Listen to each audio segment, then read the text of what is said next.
Якутская автономная советская социалистическая республика образована в составе РСФСР 27 апреля 1922 года на территории Якутской области без района Нижний Тунгусский, который вошел в состав Керенского уезда Иркутской губернии. Республика также включила в себя Хатанго-Анабарский район Енисейской губернии, Алекминско-Сунтарскую волость Керенского уезда Иркутской губернии и все острова Северного Ледовитого океана. Большую роль в образовании Якутской автономной республики сыграли Максим Аммосов вместе с Платоном Аюнским и Исидором Бараховым. В годы Великой Отечественной войны более 50 тысяч жителей ЯССР воевали на фронтах, а 13 из них были удостоены звания Героя Советского Союза.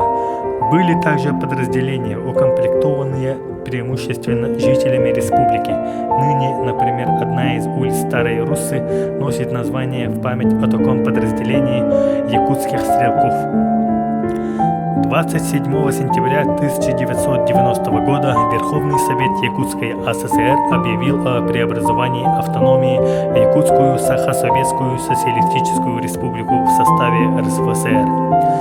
24 мая 1991 года Съезд народных депутатов РСФСР утвердил данное название, внеся поправку в статье 71 Конституции РСФСР 1978 года. 27 декабря 1991 года Верховный Совет Якутской Саха-ССР принял постановление о переименовании республики в Республику Саха-Якутия.